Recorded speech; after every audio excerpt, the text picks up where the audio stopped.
In this video, I'm going to explain why light refracts.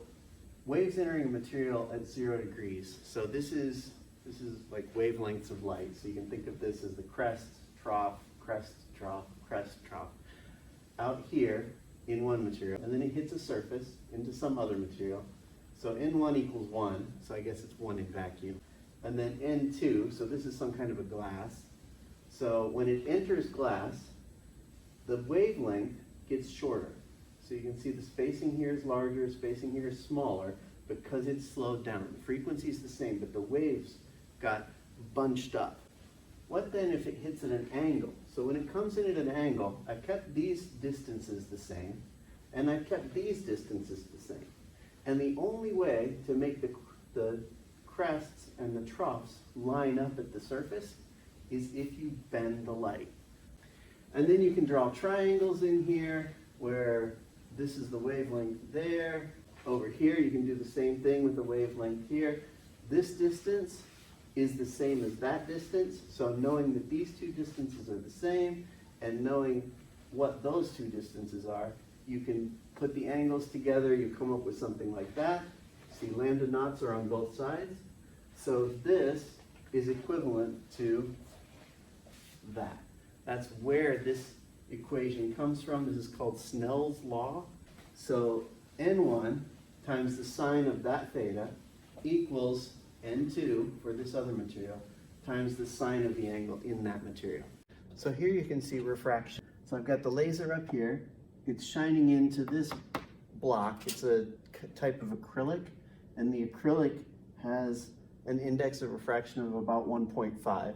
The air has 1.00 something. I'm just going to round it to 1. Okay, so if the index of refraction in air is 1, inside the block it's 1.5, and then back in the air again on the other side, it comes out, the index of refraction is 1 again. So if theta 1, so the incident angle here, where the light comes in, so that's the angle, remember it's not between the surface, it's from the normal vector. So the normal vector to where this laser comes in, theta 1 is about 55 degrees. So then what's the angle once it gets inside? So you can see it kind of takes a turn when it goes in there. So to find theta 2, we can use N1 sine theta 1 equals N2 sine theta 2. So theta 2, let's see, sine theta 2 has to be equal to N1 sine theta 1 over N2. So theta 2 is inverse sine, or arc sine, N1 sine theta 1 over N2. Sine to the minus 1, that does not mean 1 over sine theta. Sine to the minus 1 of x is arc sine of x, okay? So that's what sine minus 1 means. It's inverse sine or arc sine.